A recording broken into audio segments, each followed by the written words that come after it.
Assalamualaikum warahmatullahi wabarakatuh.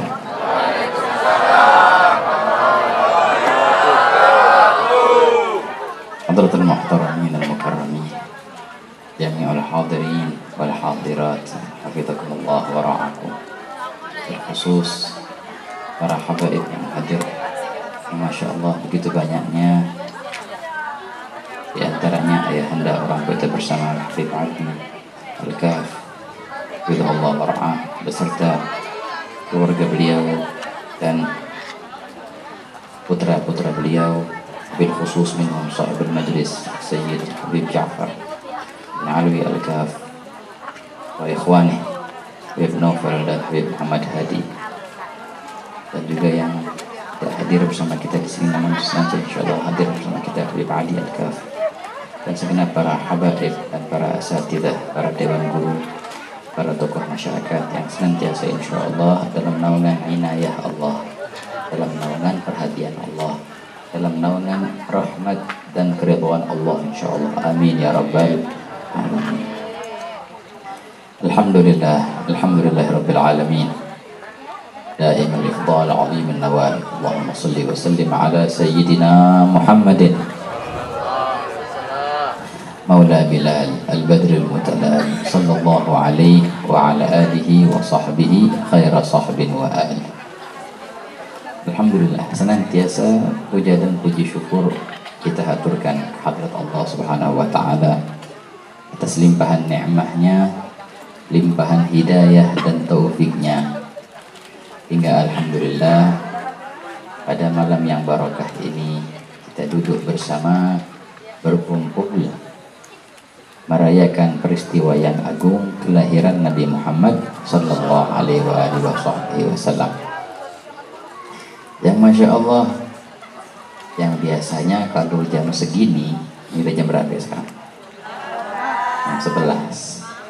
Biasanya kalau jam 11 mungkin sebagian para hadirin kalau di hari-hari biasa mungkin sudah di kasur, atau mungkin sebagian sudah merem, iya, atau lagi ngapain biasanya?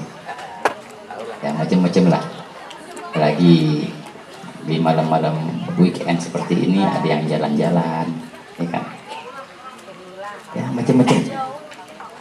Namun Masya Allah, antum yang hadir di majelis ini, antum demi Rasulullah Sallallahu Alaihi Wasallam rela untuk menjauh dari kasurnya. Yang biasanya sudah lelap tidur, rela untuk telat tidurnya. Yang biasanya jalan-jalan, rela untuk malam ini berjalan-jalan akhirat, ya. Yang biasanya jalan-jalan dunia sudah biasa, tapi coba yuk kita malam-malam ini kita berjalan-jalan, kita bertamasya, tapi melihat apa? Bukan melihat, namun mendengar kabar Rasulullah Sallallahu Alaihi Wasallam.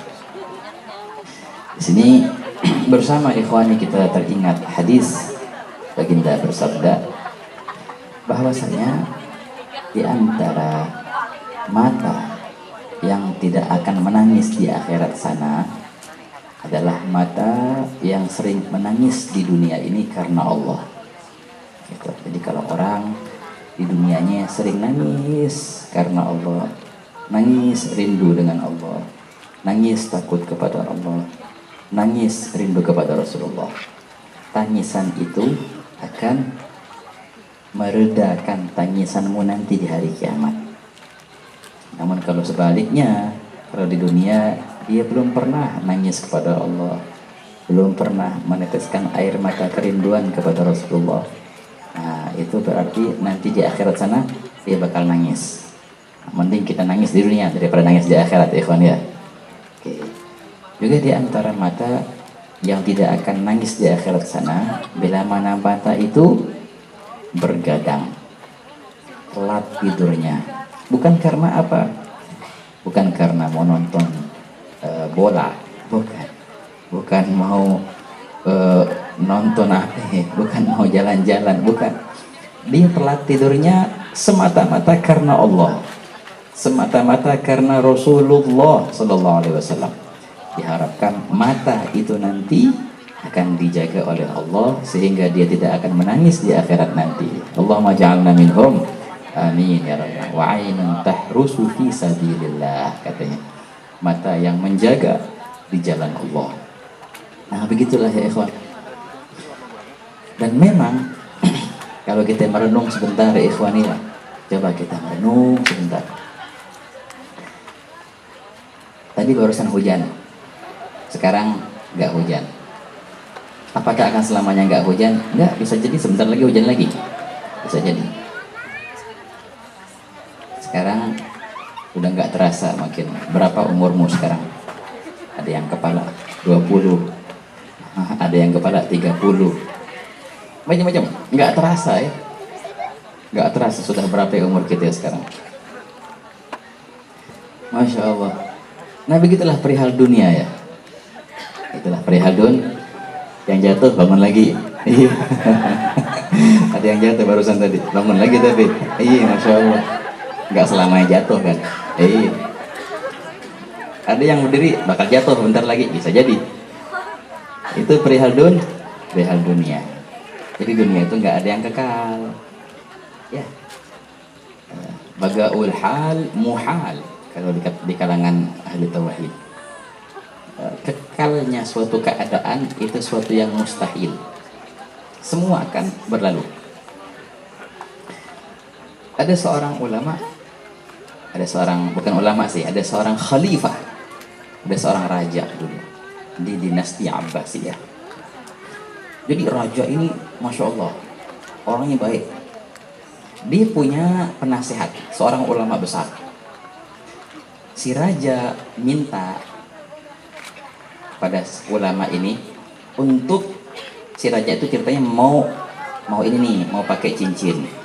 Nah, kalau orang dulu terutama raja-raja pakai cincinnya bukan batu zamrud atau batu apa lagi biasanya tuh, virus, kagak. Orang raja-raja dulu cincinnya timah biasa ataupun perak biasa tapi diukir. Nah, itu tuh ukirannya ukiran apa? Nih kalau kita baca sejarah, Raja Fulan ukiran cincinnya begini. Raja Fulan ukiran cincinnya begini. Jadi mereka terkenal dengan ukiran cincinnya, merupakan simbol kepribadian si raja itu. Ukiran daripada cincin. Nah, raja ini ceritanya pas dia mau ngukir ukiran untuk cincinnya, dia nanya sama ulama penasehatnya, "Wahai Fulan, coba engkau carikan suatu kata yang singkat yang bisa diukir di cincinku. Sekiranya kalau aku seandainya sedih melihat itu langsung girang. Kalau seandainya aku girang melihat ukiran itu langsung sedih." Coba pikirin. Bingung ulama ini. Nah, apaan tuh? Kalimat kayak gimana bisa bikin orang sedih ketika dia girang dan bikin orang girang ketika dia sedih? Akhirnya si ulama ini istikharah dan mencari-cari, akhir dapat kata yang mulia. Coba yang mulia tulis di cincin yang mulia. Begini bunyinya. Sangat sedikit, sangat simpel, bisa ditulis di cincin. Bilang dan tulis dan ukirkan, inna hadhil halah la tadum. Artinya apa? Itu pendek kan? Bisa diukir tuh, bisa ditulis ini muat. Artinya apa? Keadaan ini akan berlalu. Apa bunyinya? Keadaan ini akan berlalu. Kalau orang lagi sedih, lagi sumpek, lihat itu keadaan ini akan berlalu. Senang dia. Sesumpuk-sumpuknya engkau, sebesar-besarnya problem yang menimpamu sekarang, tenang ya ikhwan. Innan nawaiba kasahaibi tanjadi fi sur'atin wa wujuduha yudhi khabar. Kata Imam Haddad, bala dan musibah itu bagaikan awan yang gelap membawa halilintar. Apakah senantiasa awan akan di atasmu terus atau dia akan dibawa oleh angin? Dibawa angin. Kewajibanmu adalah menunggu saat itu. Dan begitulah musibah akan lewat. Pas sumpek baca cincinnya, keadaan ini akan berlalu. Alhamdulillah akan berlalu. Jadi girang. Ketika dia senang, ketawa-tawa lagi pesta, dia pengen mengembalikan kekhusyuannya, ketawaduannya, kekhuduannya. Gimana? Dia lagi cincin, lagi senang, lagi girang, lagi pesta, dia baca cincinnya. Keadaan ini akan berlalu. Pun kesenanganmu itu akan habis di waktunya. Kau akan kembali murung, sedih lagi akhirnya. Jadi dengan tulisan yang singkat itu, dia bisa stabil. Enggak sedih banget sampai stres, dan enggak senang banget sampai lalai. Nah sekarang lihat nih, hujan lagi sekarang kan. Itulah keadaan dunia, ikhwan. Kalau kita ketahui seperti itu, dunia yang sangatlah singkat ini akan berlalu. Apakah ada di antara kita yang meragukan kedatangan malaikat Israel? Pasti dia akan datang. Kenal nggak malaikat Israel? Nggak kenal? Ntar kenalan deh, ntar ya, jangan sekarang. Semua akan kenalan dengan malaikat Israel. Dia akan mengunjungimu. Bisa jadi ntar lagi nih, bisa jadi sejam lagi, bisa jadi sehari lagi, bisa jadi besok, bisa jadi sebulan lagi. Semua bisa jadi. Dan dia nggak mandang usia, dia nggak mandang fam, dia nggak mandang kabilah. Idza jaa ajaluhum la yastakhiruna sa'atan wa la yastaqdimun. Kalau udah datang waktunya, udah harus engkau kenalan dengan malaikat Israel. Nah, begini ikhwan, ketika malaikat Israel datang, alangkah indahnya saat itu bila mana engkau telah merindukannya. Memang ada orang mau mati? Nggak ada yang mau mati. Siapa yang mau mati? Tapi begini, kematian itu sebenarnya tidak lebih daripada tirai. Hanya hordeng ini tirai. Kemudian di balik tirai itu apa? Di balik tirai itu apa? Itu engkau yang menentukannya. Engkau mau jadikan di balik tirai itu taman, atau engkau mau jadikan di balik tirai itu jurang? Terserahmu, engkau sekarang yang menentukan. Begitu ikhwan. Kalau sahabat dulu, kita dengar sering ada sahabat yang namanya Bilal bin Rabah. Saya Bilal tuh. Bilal, tukang azannya Rasulullah SAW.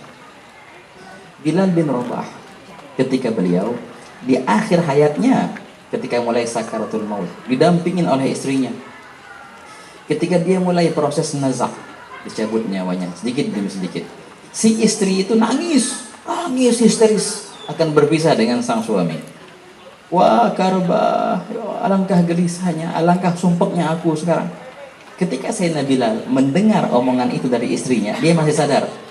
Dia bilang, lah, enggak, ngapain sumpek?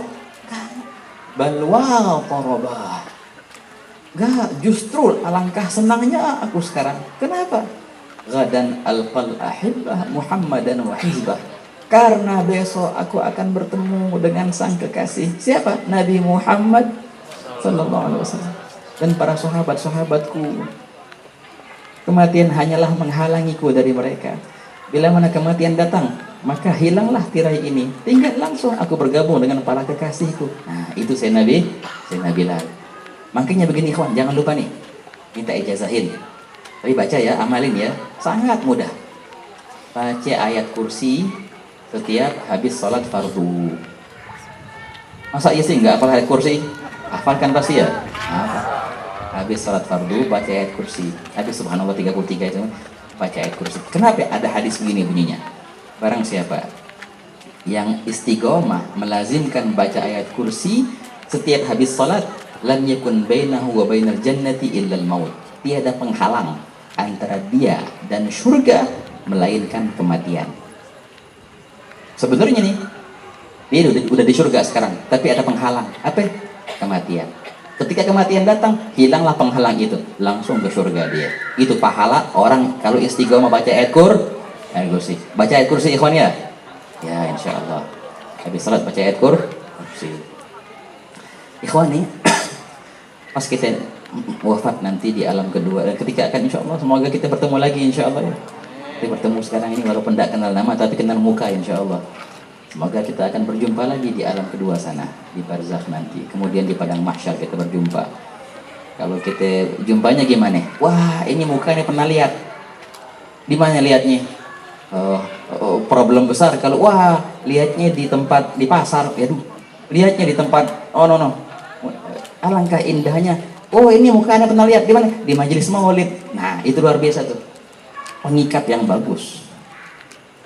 Kenapa? Karena majelis maulid seperti ini, ikhwan, tujuannya apa sih? Apa tujuan majelis maulid? 40 hari lagi. Masya Allah, tabarakallah. 40 malam antum pindah-pindah dari rumah ke rumah. Tujuannya tidak lain. Semoga dengan 40 hari itu, 40 malam itu, kita mendapatkan kebersamaan yang abadi bersama Nabi Muhammad SAW. Itulah tujuannya, ikhwan. Kenapa angka 40? Nah iya, Imam Ghazali berkata, seseorang itu dia kalau mau menanamkan suatu akhlak, suatu sifat, maka dia harus wajib memaksakan dirinya selama 40 hari. Bila mana dia sudah berhasil memaksakan dirinya untuk melakukan perihal itu, akhlak itu, maka kalau seandainya 40 hari berhasil, maka otomatis akhlak itu sudah menjadi darah daging, bahkan menjadi tabiatnya, kata beliau. Itu angka 40, ikhwan.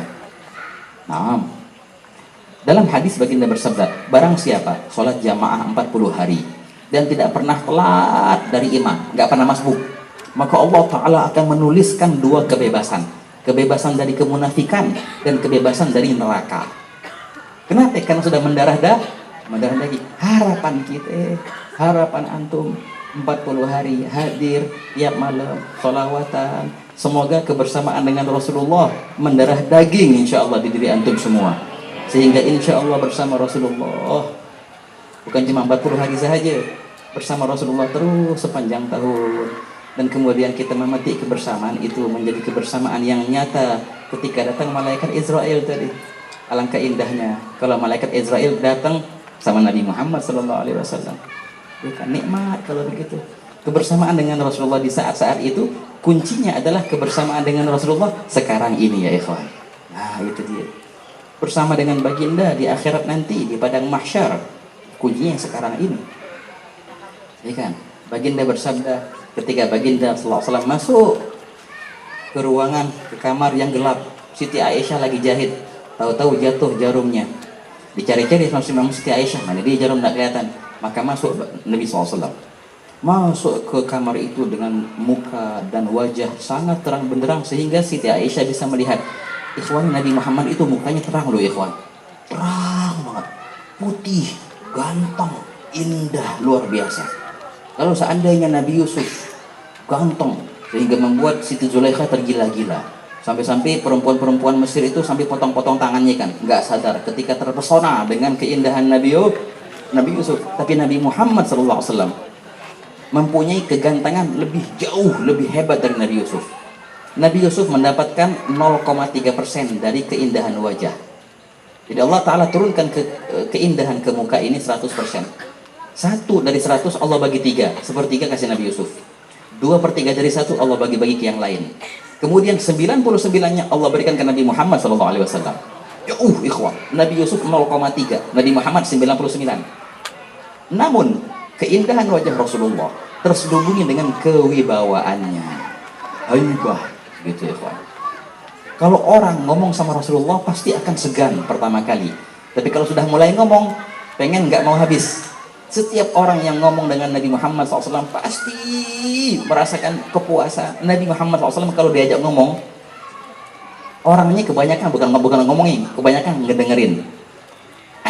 Zaman sekarang nih, aneh mau tanya, sulitnya mana? Berbicara atau mendengar?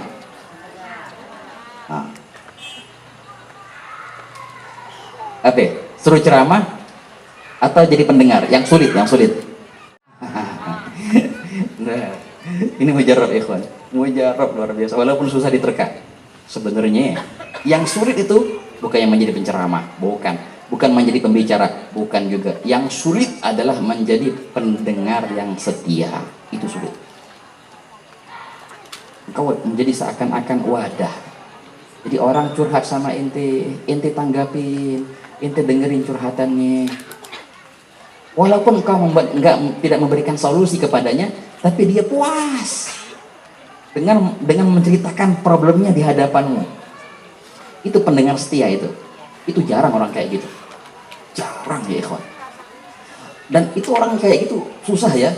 Biasanya orang kayak gitu kebanyakan lama-lama jadi stres. Dia stres akhirnya. Karena di mangkok yang ditumpahkan di situ muntah orang. Iya kan? Orang muntah di situ semua. Orang habis muntah ya lega. Lah dia mabuk, bener dimuntahin terus sama orang. Itu sulit loh orang menjadi pendengar. Rasulullah SAW adalah pendengar setia. Sahabat bilang kalau kami duduk sama Rasulullah SAW, yang paling banyak ngomong ya kami. Nabi Muhammad paling jarang ngomong. Bahkan kalau kami lagi duduk sama Rasulullah, kami bisa menghitung berapa kalimat yang keluar dari Rasulullah SAW. Nabi Muhammad kalau ngomong itu pelan-pelan dan jarang ngomong pendiam, dan senantiasa baginda senyum. Tak pernah senyuman itu terpisah dari mulut Nabi Muhammad SAW. Setiap orang yang ngomong dengan Rasulullah pasti kegeeran. Apa kegeeran? Pasti dia mengira akulah orang yang paling dicintai Rasulullah. Karena perhatian yang baginda berikan kepadanya luar biasa. Wah, Nabi nggak punya orang yang paling dia cintai lebih dariku. Setiap orang ngomong sama Rasulullah pasti kayak gitu, kegeeran. Akhlak Nabi Muhammad SAW indah ya ikhwan. Wajah Rasulullah itu cahaya. Makanya Siti Aisyah ketika melihat wajah Nabi Muhammad dengan penuh cahayanya masuk ke kamarnya, beliau berkata, ya Rasulullah, alangkah bercahayanya wajahmu ya Rasulullah. Baginda menanggapi, wahai Aisyah, celaka bagi mereka yang tidak menemui wajah ini nanti di hari kiamat. Itulah wajah itu andalanmu ya ikhwan. Kita di hari kiamat nanti mau ngandelin apa gitu? Ada orang bakal ngandelin amal ibadahnya. Kita punya amal ibadah apaan? Ada orang bakal ngandelin ilmunya. Wah, kita punya ilmu apaan? Lalu apa yang kita andalkan nanti di hari kiamat? Andalkanlah wajah Nabi Muhammad SAW. Wajhukal maimun hujjatuna yauma ya'tin nasu bil hujjaji. Kata Rasulullah, celaka bagi mereka yang tidak menemukan wajah ini di hari kiamat. Berkata Siti Aisyah, ya Rasulullah, siapa mereka yang tidak menemukan wajahmu di hari kiamat nanti? Baginda berkata, mereka adalah orang yang sudah mati hatinya. Buktinya, ketika lewat di telinganya nama Muhammad, dia tidak tergetar hatinya untuk salawat ke Nabi Muhammad. Salawat Nabi Muhammad, Allahumma sholli. Kalau orang lewat di telinganya nama kekasihnya, ikan pasti. Kalau mungkin semuanya ya pernah nggak jatuh cinta? Saya tanya nih, tapi jawab dengan benar. Pernah nggak jatuh cinta? Pernah. Pernah kan nih? Pernah. Terus terserah kepada siapa ya, terserah. Yang penting jatuh cinta. Inti kalau lagi ngantuk luar biasa ngantuk, denger nama kekasih, gimana ekspresinya? Langsung seger. Bahkan kalau benar-benar cinta, bukan cuma ngantuk, lagi tidur bisa bangun gara-gara mendengar nama sang kekasih. Gitu. Bukan cuma itu, masuk ke dalam mimpi kadang-kadang. Iya nggak? Nah, iya benar. Mau minum, wih ada bayangannya di sini. Nah, itu tuh baru. Mau makan, ingat dia udah makan belum? Ditanya yang malah udah makan belum? Itu kan namanya cinta, kata orang sih namanya cinta itu. Begitulah ya ikhwan. Kalau orang benar-benar cinta sama Nabi Muhammad SAW, pasti ketika terlewat di telinganya nama Muhammad, otomatis hatinya tergetar, sehingga dia dengan spontan bersolawat Allahumma sholli wa sallim alaih. Nah, itu bukti cinta dia kepada Nabi Muhammad SAW. Tapi kalau kita balik perihal ini, tapi kalau seandainya orang dia lewat di telinganya nama Nabi Muhammad SAW dan dia biasa-biasa aja, orang pada selawatan, dia bingung, ngapain sih Pak? Ini berarti hati-hati nih. Kenapa? Belum tertanam di hatimu cinta yang sejati ke Nabi Muhammad SAW. Ini bahaya ikhwan. Apa bahaya? Nanti di hari kiamat engkau akan mencari sosok itu yang engkau belum kenali. Karena sosok itulah yang menjadi penyelamatmu satu-satunya di hari kiamat nanti. Kalau engkau belum kenalan dengan baginda di dunia, bagaimana engkau mencarinya nanti di hari kiamat? Bahkan kalau engkau belum pernah melihat wajah baginda di dunia, maka engkau akan mencari wajah yang mana di hari kiamat nanti.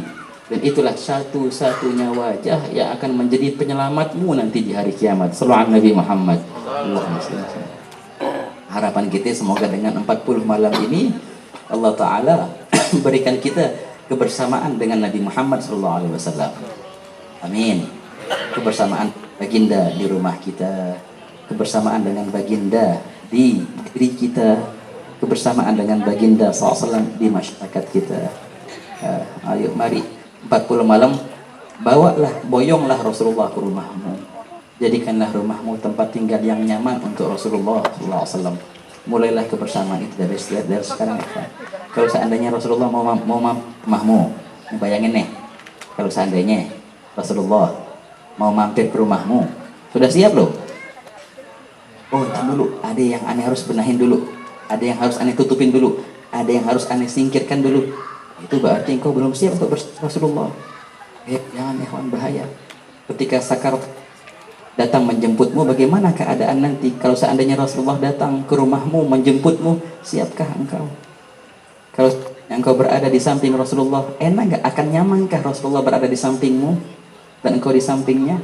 Jadilah engkau orang yang senantiasa siap untuk bersama Nabi Muhammad SAW, sehingga kebersamaan itu yang engkau harapkan, engkau akan petik menjadi wujud kebersamaan yang hakikat, kebersamaan secara jismani yang dimulai dari ketika sakaratul maut, kemudian di alam barzah, kemudian di padang mahsyar, dan semoga insya Allah bersama dengan Nabi Muhammad SAW di surga nanti. Amin ya rabbal alamin. Ya Allah, semoga insya Allah berkah 40 malam dan 40 maulid dan 40 para hadirin dan lipatan tiap 40-nya yang di situ ada para aulia Allah. Berkahilah perkumpulan ini. Dan ya Allah, senantiasakanlah kebersamaan dengan Nabi Muhammad Engkau karuniakan kepada kami, bukan hanya di bulan Rabiul Awal sahaja atau 40 malam sahaja. Semoga insya Allah kebersamaan dengan baginda senantiasa kami dapatkan di seluruh malam kami, di seluruh hari kami. Sebagaimana Sayyidina Anas berkata, tidaklah aku melewati malam kecuali aku melihat sang kekasih. Karuniakanlah itu kepada kami ya Allah. Walaupun kami sadar kami tidak pantas untuk mendapatkannya, dan siapa diri kami untuk bisa melihat baginda SAW. Akan tetapi kemurahanmu, kedermawananmu, dan kemurahan baginda Nabi Muhammad dan kedermawanannya, baginda pasti akan senang bila mana engkau mengampunkan kami. Baginda pasti akan senang ya Allah bila mana engkau mendekatkan kami kepadanya. Maka ya Allah, ampunkanlah kami dan dekatkan kami kepada kekasihmu Nabi Muhammad SAW di dunia. Dan ketika kami datang nanti, dan ketika kami sakaratul maut, maka hadirkanlah ruh Rasulullah ya Allah.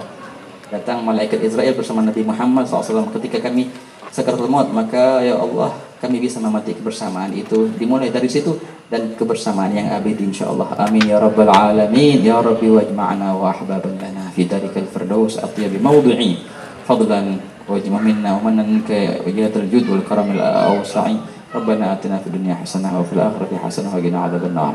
Wa sallallahu ala sayyidina Muhammadin wa ala alihi wa sallam. Alhamdulillahirabbil alamin. Assalamualaikum warahmatullahi wabarakatuh.